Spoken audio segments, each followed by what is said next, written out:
right, I think we can go ahead and get started, Dan. Hi, everybody. Thank you for joining us. I'm seeing lots of familiar names. Um, Today, this session will focus on student financial services and how to finance your graduate education here today. We have our resident expert with us, Dan Rossi from Student Financial Services, that's going to be guiding you through this process. With that, I will turn it over to you, Dan. Okay, thank you. Hi, everybody. I'm Dan Rossi. I'm the Associate Director of Financial Aid here at the Rhode Island School of Design.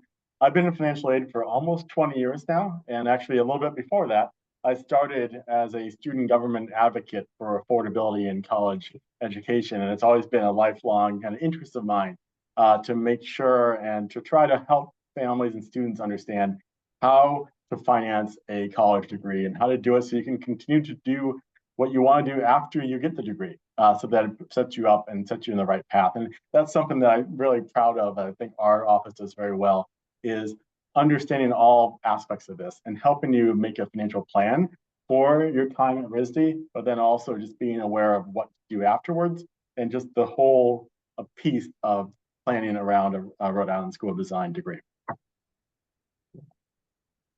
So today I'm just going to orient you a little bit about our office. We'll talk a little bit about some just ideas and things to think about when you're looking at grad school, and really push home the idea of you have to apply for financial aid for us to give you financial aid. And it's really, really important. So we'll talk a little bit about that. But first off, who our office is. So our group, we're actually three different groups that are often separate at many institutions, but here at RISD, we all work together very closely. And it's kind of, I think, a real benefit of our program in the sense that we have financial accounts, student employment, and financial aid all together. So you can talk to a financial aid person directly about maybe your student loans or your fellowship, and then also be able to address, well, I have this on my bill, what does this mean?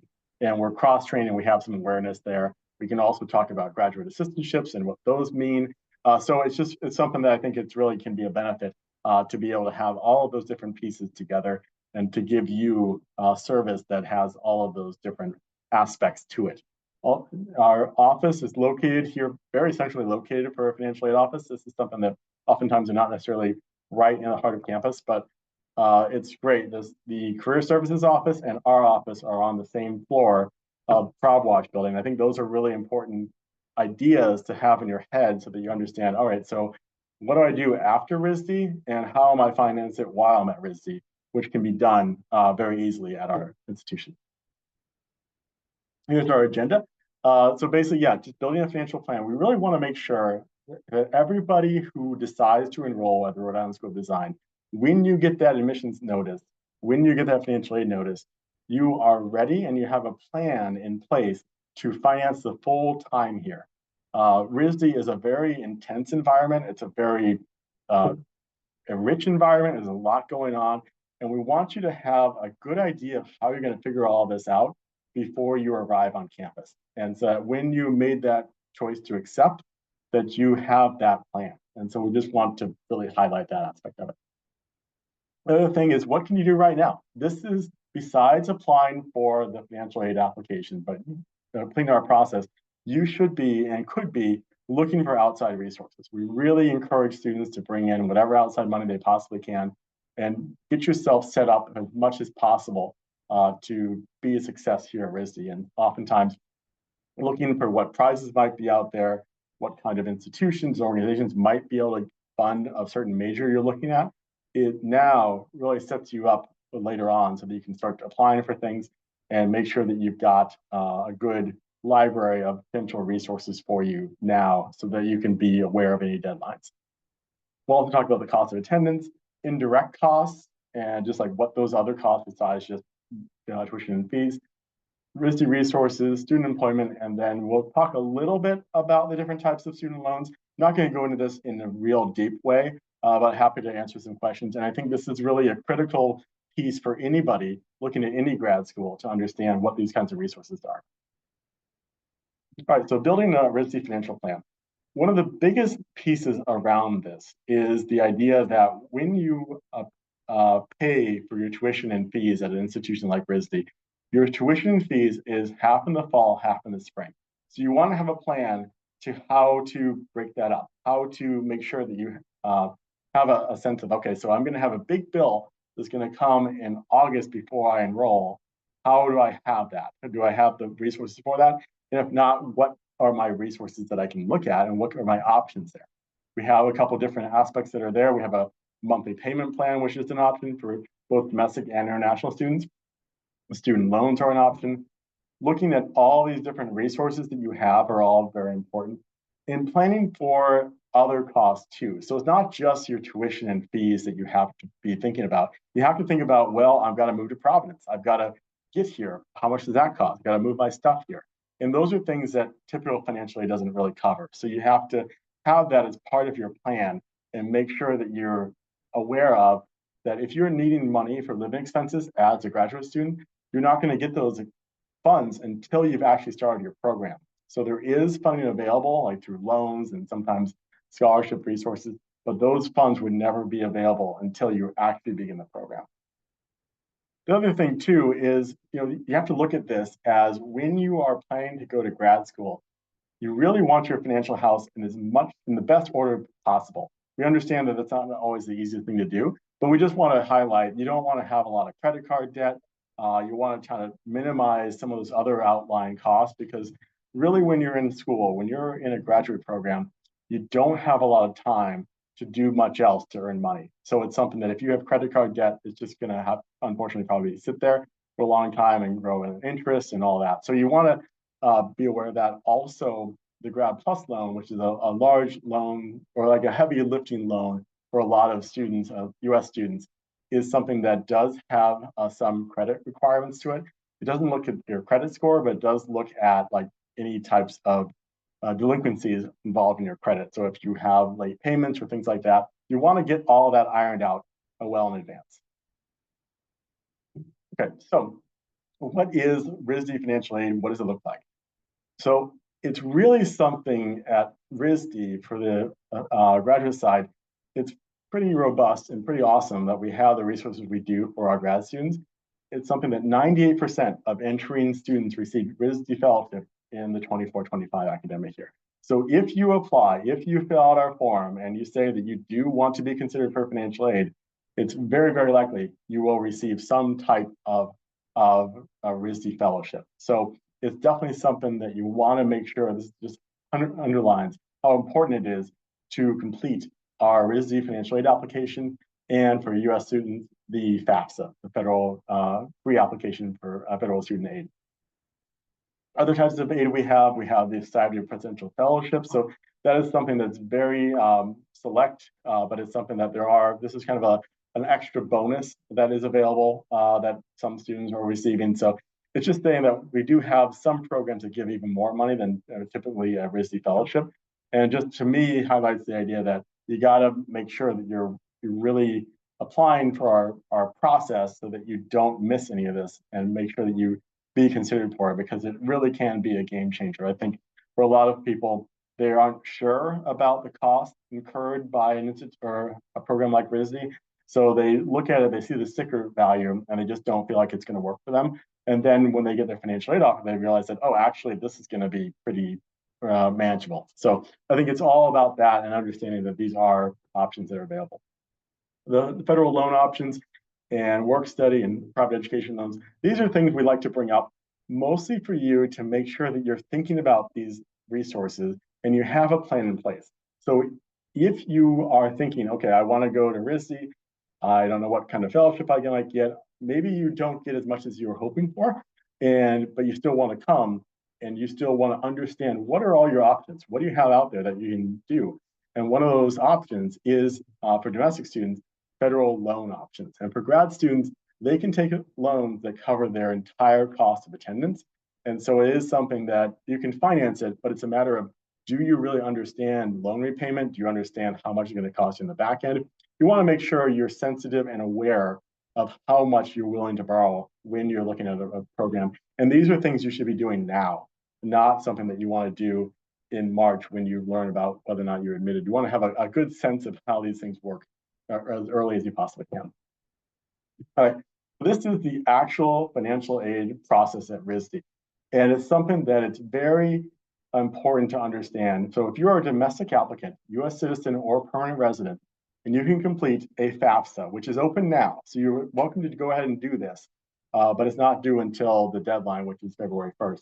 But you can go ahead and do this now. And it's something that it's very important that you do both of these pieces. So both one, the FAFSA, and two, the institutional aid form. Both of these are required for you to be considered by us for that 98% of those students who got RISD fellowship. So it's really, really critical that you do both aspects and you meet the deadline of December 1st. The institutional form is available after you've submitted your admissions application. So sometimes people ask, well, where is it? And it's something that you won't be available to you until you've submitted your admissions application. It's on the same platform. So first you do the admissions application, complete it, and then you get the chance to do the financial aid application. And it is something that, again, it's just really, really critical that you get both these done by the deadline. But we do always recommend you give yourself a little more time to do the financial aid application because it does have pretty detailed questions. It asks quite a few bits of information that are important for you to understand. And so we want to give yourself a little bit of time to make sure that you're very accurate with everything you put through there. So when that does open up, institutional form, this is what it looks like. So it's something that's on for a domestic student. If you're looking at your application, you will see that there's a FAFSA awaiting and there is the institutional form. This is where you can complete it. So it just kind of gives you a visual to see where that might be available. Also, just a note, this is not as common among graduate students, but there is a process called the CSS profile, which is for undergraduate students typically. And this is something that other schools do participate in. It's a kind of alternative to FAFSA. We do not participate in that program and do not accept it. So if you see any information about that, or you see someone tells you to do that, or you get an email about that, that is not our process. It's a separate process. You need to go directly to this link to find our institutional form. Right, so here's the deadline. Again, circle this, put this in your calendar. And this is really, really important that the FAFSA and the institutional form need to be fully completed by that deadline. So you want to make sure it's not something that you can start this on that deadline. You really need to get it all done prior to that. And it's really, really important that you're accurate with this information. It's something that we are looking at everybody at this time of the application, that when you're doing that, it's kind of our one shot to make determinations around your aid.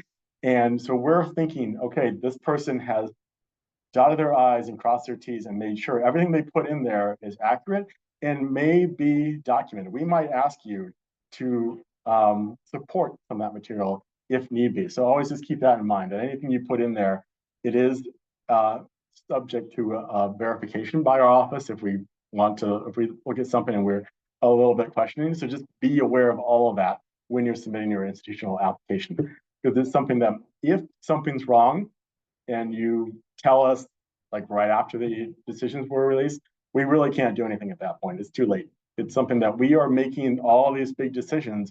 And once it's done, it's done. We do award with more funds than we actually have available. And so we look at this as like we're doing our best offer. We put it out there and then we see where it goes from there. But we typically don't have much availability to do any types of adjustments after that point. So again, it's like so critical that you double check things and make sure that you are reflecting things in the way that you want them to be. The other piece about this is our institutional form has a special circumstances area. So if there's something about your case or you're a little unsure or you're a little bit, well, if you're unsure, definitely email us and ask us what you want to put in there. But if you want to document some type of special circumstance, go ahead and do that. There's a narrative section. There's a chance for you to go ahead and express anything to us so that we're aware of that when we're making our decisions. All right. So this is now, we're talking about the external resources. And really, RISD students do quite well in this. And there's a lot of, especially on the grad side, there's like competitions that are out there. There's small dollar things, sometimes from local organizations. There's just a lot out there. So it's important for you to go ahead and look at these resources and have a plan for this so that you're aware and ready to go in terms of what is out there. I do recommend some of these scholarship search engines. These are helpful. And just kind of give a good sense of what's out there now as you're making your plan to enroll. Another piece about RISD is we do offer veterans benefits. So this is something that if you have veterans benefits, we offer a matching program around the Yellow Ribbon program. So it's something that it can be really quite helpful. If you do have veterans benefits, you want to come to RISD. There is some matching that is done with that program, and we're happy to address that on an individual basis. That is also a question that's part of the RISD institutional application. All right, so here's the price tag. And what this refers to, so this is from our website, and it talks about some aspects of this that are called direct costs and then indirect costs. Direct costs are the things that you are actually billed for. And for housing and dining, typically grad students don't necessarily live on campus and aren't billed directly. So this piece, the $20,340, that is truly an approximation, and this is not something that would be considered a direct cost for most graduate students. So it's something that you don't necessarily need to pay. But just keep that in mind that if you are living on campus, that's kind of an approximation of how much it might be for an academic year. And then there's health insurance costs and tuition, activity fee, technology fee. These are required fees. They're just part of your tuition. The indirect costs are costs that are involved with other things that we think you're going to need to spend money on, but you don't necessarily need to. So books and supplies, this varies widely between the different programs that you all are looking at. So someone who might be in glass might have very different books and supplies costs than someone in ceramics or whatever. So just this is merely an idea. It doesn't mean that you actually have to pay this, but it's just something to keep in mind. Same thing with transportation and other expenses. These are all just bits of money that we think you might need, and it's good to be thinking about this and have a plan for. So the other thing we just want to dig a little bit deeper in, this is mostly, I'm talking about this as a sense of, we want students to really be thinking about how do you save money as a student? How do you think about resources as a student? It's very different from when you're in the working world. And we want people to just start to think about, okay, so how much is my budget for food? What about living on campus? What does that look like? In Providence, there are some little bit unique elements. One of the biggest things is in the wintertime, in the spring semester, which is really can be a lot colder sometimes in the fall semester, people have much higher heating bills in some cases. There can be a higher electricity bill. So these are things like that that you want to keep aware of in your budget so you don't get a big surprise, and all things to consider as you're looking for housing options in Providence. The other piece too is there are some different computer costs per program. And this is something that is actually on the website now, on the RISD IT website. You can review this and you can see what kinds of resources each program is looking for in terms of computer costs. And we just always like to make sure, highlight that, because it is something that some of the programs that you all are looking at can have pretty high ticket item computer needs. So you want to be thinking about that as you think about your entire budget. All right, so that's a lot of the financial aid stuff. And now I'm just going to touch a little bit more on student employment. And we really have an amazing student employment office here at RISD. I think there's been some really good advancements in making employment much more part of your RISD experience in a real way. So definitely it's a good thing to check out their Instagram page, check out their website artworks, and get a good sense of what opportunities are here on campus.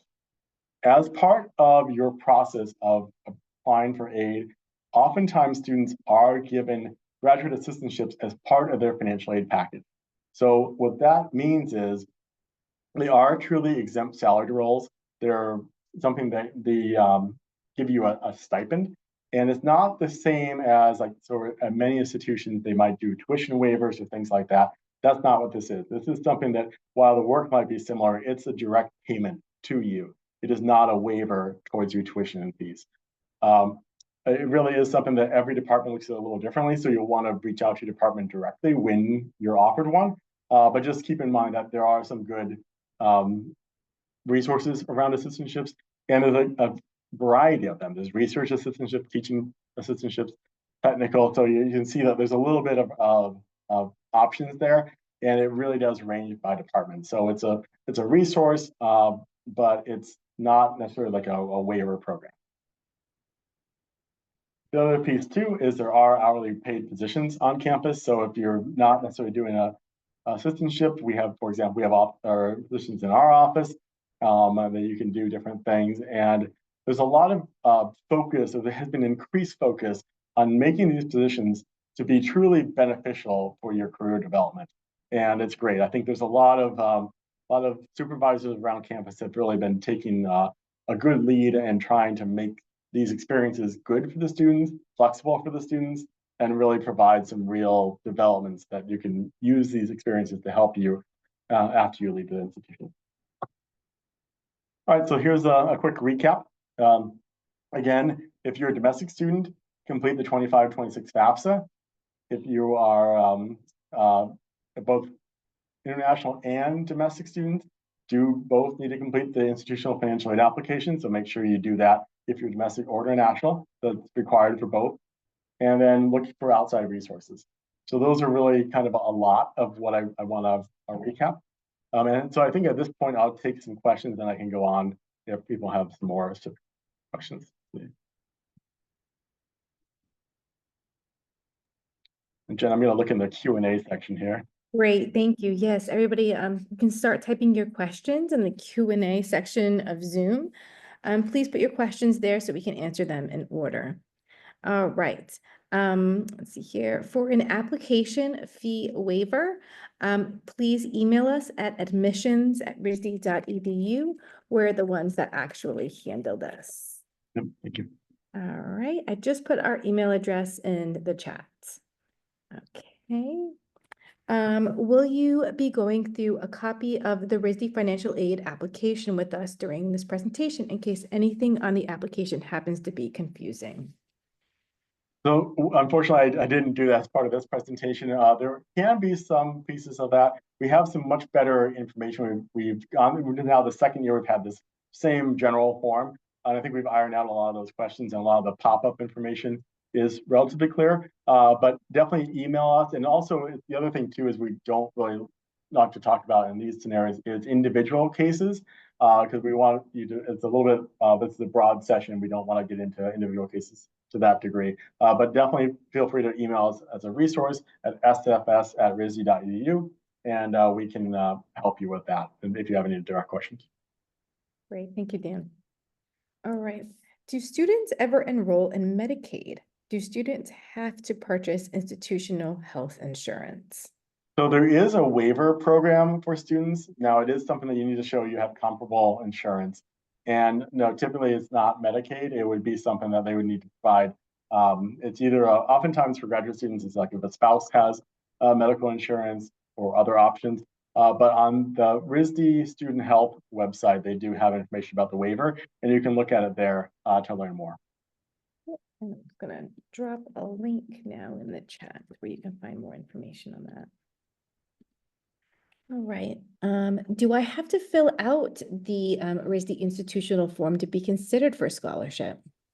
Yeah, absolutely. So that needs to be done, and it's really important that everyone do that.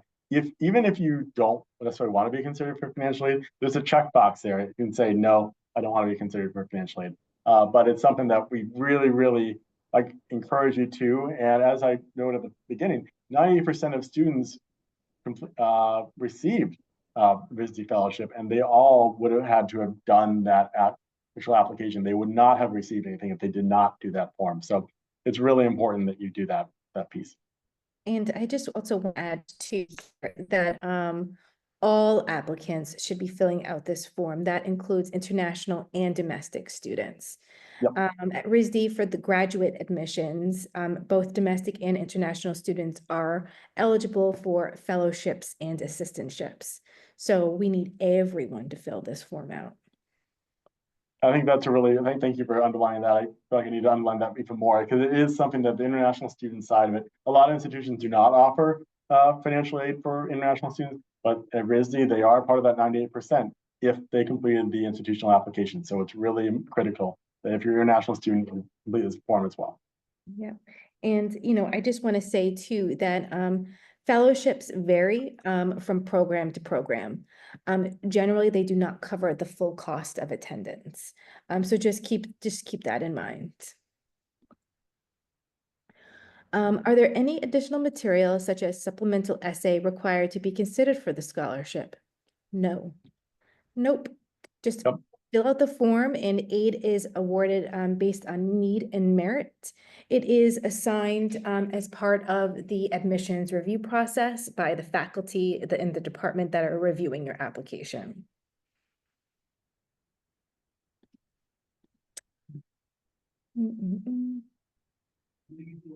All right, international students are considered for fellowships, full tuition scholarships, and assistantship programs as we apply. And again, I just want to stress that most of our fellowships do not cover the full cost of attendance and generally do not cover full tuition. There are some scholarship options that do cover full tuition. They do not cover full cost of attendance, but we do have some special scholarships. These are our presidential fellows. These are awarded to about 10 to 12 incoming students a year. These are also awarded as part of the admissions review process. There's nothing special you need to do to be considered for the presidential fellows.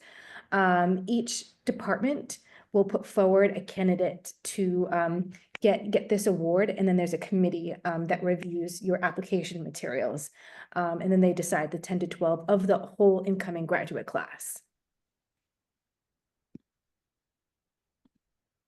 All right. This person has Mass Health and will be commuting to RISD. Do I also need a different health insurance to attend RISD? So I'm not sure about that. That would definitely be something that I believe actually they do have that information on the RISD Student Health Services waiver form on that page. So I would definitely look at that. I'm not positive how that would happen in your unique case. Yeah, in that link that I shared earlier, there's right in that top quick links, it says health insurance waiver. All the information's online there. Thank you. All right. Can RISD defer the deadline of acceptance if any of the external scholarship or aid that I apply to will only release the result after the original deadline? So I'm just trying to understand this question. Yeah. For the deadline of acceptance.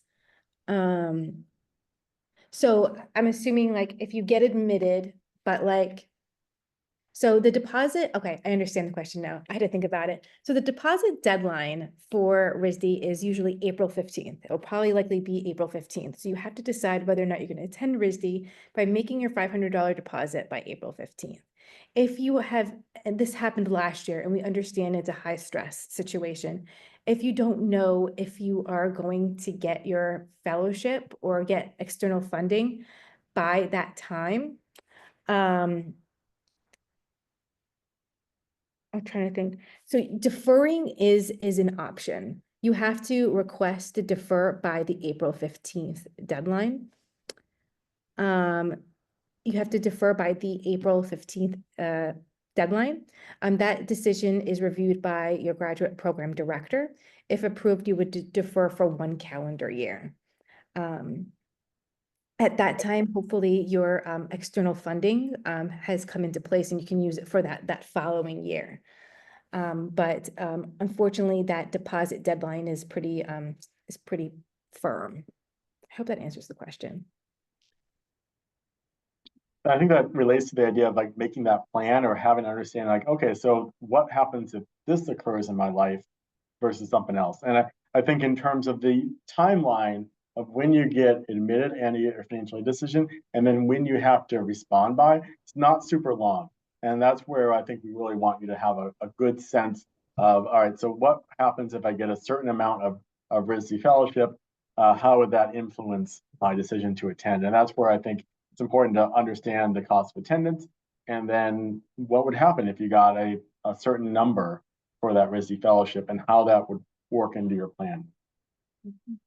And especially for international students too, that is something that there are visa requirements. I believe this was covered in another session, but in terms of that cost of attendance is the amount of money you need to certify with for us to be able to give you visa documentation to allow you to enter the country and start the program, basically showing that you have enough resources to pay for that cost of attendance. So you want to have that in your head as you're making your plan. And as Jennifer noted, it's not something that there's really, most RISD fellowships are much less than that full cost of attendance. Like they're less than tuition fees, but they're also much less than that full cost of attendance. So you want to have a plan for everything to make sure you have that fully covered.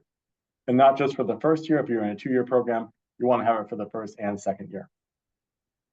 Great, thank you, Dan. And we did, for that international question, we did do a session with our international office yesterday or Tuesday morning. I can't remember exactly which day, but it was recorded, and it will be shared out. If you would like a recording of that session, just email us at admissions.risd.edu, and I can share that with you.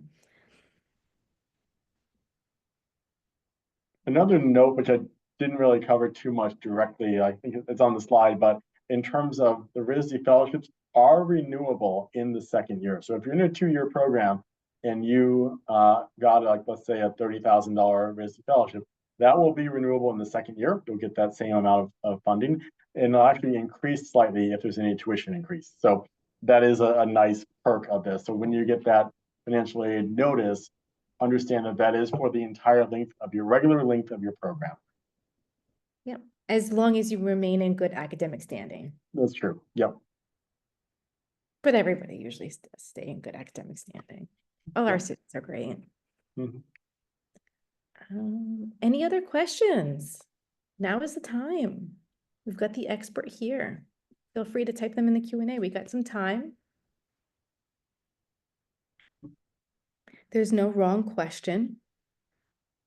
We have a moment. I'll bring up the idea of just, if you are a domestic student and you're looking at different options, this is some stuff here, this resources around federal loans, looking at studentaid.gov, which is the real hub of all this stuff, private education loans, and just financial planning in general. These are all things, and this is more for like any graduate school, but understanding how this all works, because there are a lot of options, especially for grad students. They do have the option, regardless of, as long as you have no big issue with your credit, you can take out a loan to cover that full cost of attendance I showed earlier for both years. So it is something that there can be a resource for you, but it's a matter of, are you comfortable with that? Do you understand the repayment and what you would get out of that? And just understanding all the things. But this is the time, this is a great time to be starting to think about that, so that you know that when you get an offer from RISD, you understand, okay, this is what I'm comfortable with. I could borrow this much and I'll be happy to be at the school, or vice versa, because it is something that borrowing is a reality among many grad students. It's kind of the nature of what you were doing prior to starting at RISD. You probably weren't making necessarily a lot of the money to afford it, and we understand that, and that's where sometimes you do have to use loan resources as options to help you finance it. We did get a question. Just to confirm, there is a partial tuition aid for need-based and a small amount of full tuition aid for merit-based. So it's more of like there's a kind of, they're married together as a component of all aspects of this, like a merit-based, need-based component to all decisions around the RISD fellowship. There are, what Jennifer was talking about earlier, there's a kind of a super merit-based fellowship, like the presidential fellowship, that's available for a very small group of students. That is like this really great award and provides a large stipend as well. But that is a limited resource. But the rest of the considerations around the fellowships does involve a merit need-based component to some degree. And that varies by program too.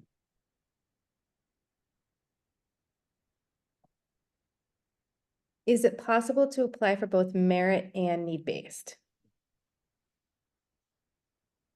So that's what you're doing through this process.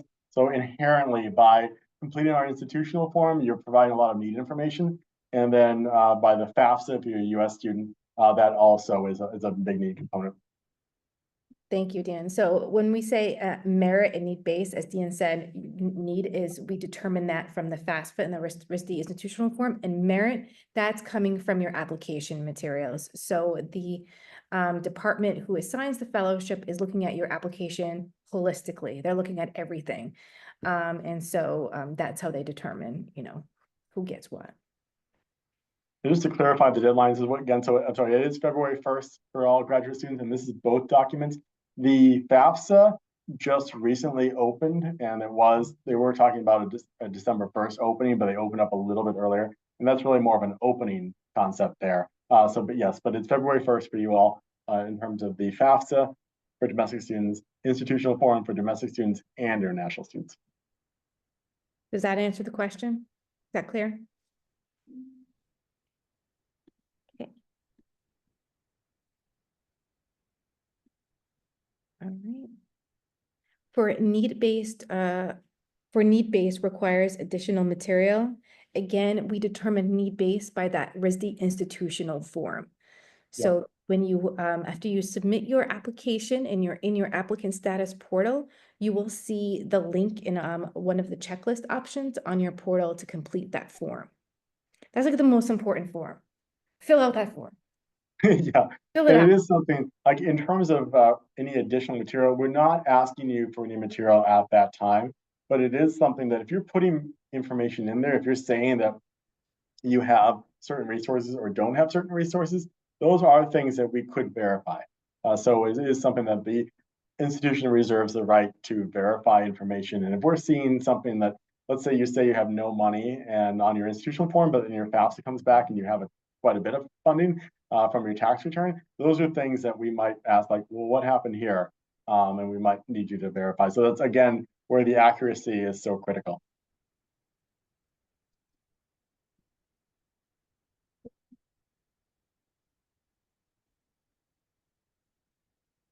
And again, this isn't the end of the conversation. We are always here and available to answer your questions. But I'm hoping that that these sessions have been helpful in making your decision to apply and to come to RISD. But again, as Dan said, the email address is right there. You can feel free to email Student Financial Services with your questions if you think of anything after this session. And there's a couple things in the chat, sorry. Oh, perfect. Yay. We used to call these sessions demystifying this process. And I think hopefully we did this for you. Hopefully it's become a little bit more approachable. I know it's a lot of information.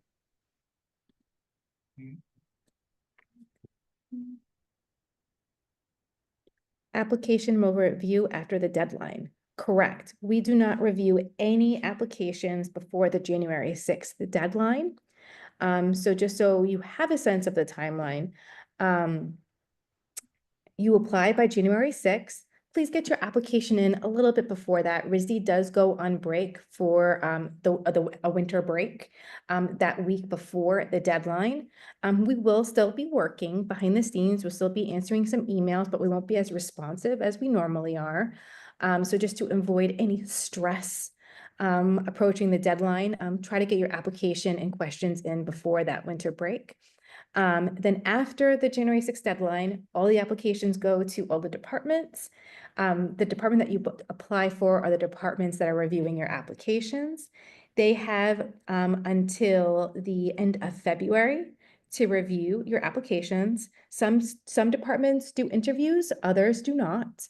So if you don't get an interview request, don't be concerned because not all the departments do them. And then the first week of March, on the same day, we release all admissions decisions. We release admit, deny, and waitlist, and you will also receive your award letter at the same time. So you'll get your award letter with your acceptance letter at the same time. All right. I just want to make sure not to lose any opportunities. Nope, I totally get it. And you do, and this highlights too that you have basically a month between when you have to submit your admissions application, when you submit your financial aid application. So you have quite a bit of time to complete it. But again, it's nice to give yourself a little time. And another reason why it's good to submit your admissions application early so you can have more time for the financial aid out. And interviews, how these are conducted vary by department. The interview process is managed directly by the departments. Admissions is not involved at all in that. And to my understanding, they are usually conducted by Zoom.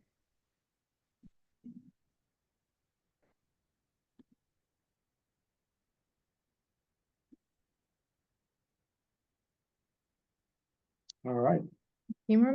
Any other questions? Yeah. We'll wrap it up a little early. I want to thank Dan for being here today and helping with this. As usual, excellent presentation, Dan. If anybody has, again, any questions afterwards, feel free to email us. And we look forward to seeing your application. And for those that will be coming in person tomorrow, we have our in-person open house tomorrow.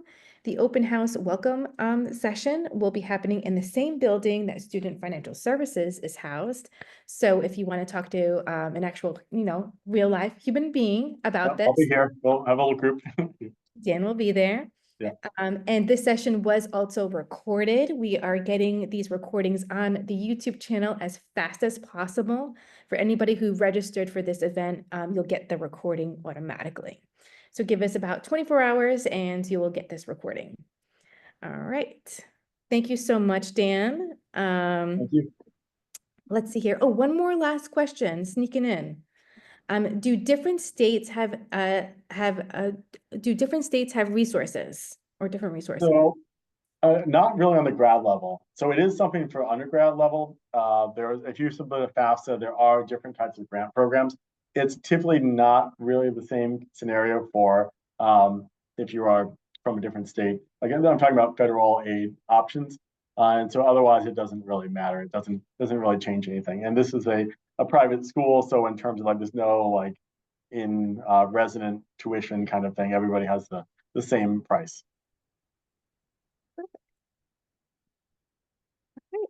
That's it. All right, thank you. Thank you. Oh, one more question.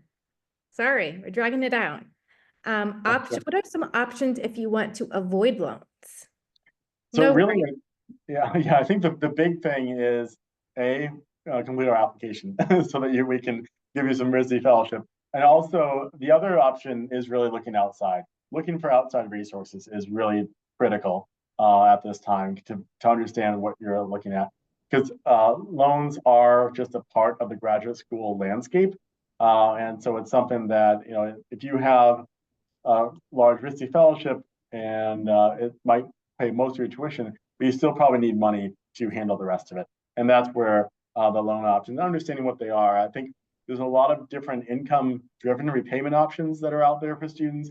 And I think the idea of knowledge is power here and understanding, okay, so what is it if I took this much in loan debt? What if I did this, like, private loans versus federal loans versus like if I want to be like working a nonprofit afterwards? That might very well change the dynamic of how you're thinking about financing your degree if you might use public service loan forgiveness. So, all these things are things you need to be researching and thinking about now. But ultimately, the biggest thing, if you want to avoid loans, is looking outside for resources and looking at your own resources to understand how you can leverage them. And that's where the payment plan can be useful. So if you're thinking, I don't want to pay that 30-some thousand immediately, okay, I can break it up into 4 payments, so that gives you a monthly payment for your fall semester and spring semester. And that might make it a little bit easier for you to avoid having to borrow as much or avoid borrowing at all. So just there's a lot of little like ways to look at this that I think are useful to think about. Right. Are there country-specific scholarships that RISD provides, or are they just international?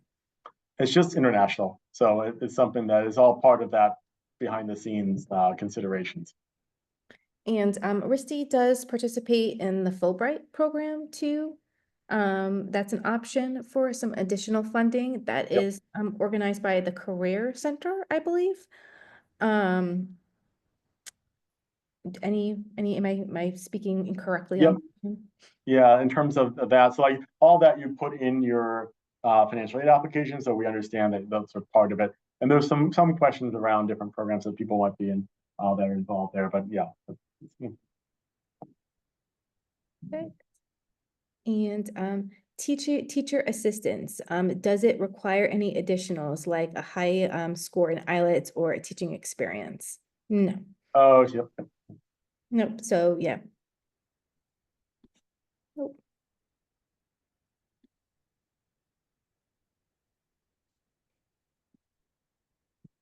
All right. Great. And is that it? That's it. Great. Awesome. Wonderful. Well, Dan, thank you so much. I Sure, think, no problem. if anybody thinks of anything else, just give us an email. We're so happy to have you. And yeah, thank you so much. Thank you, Dan. Thank you all.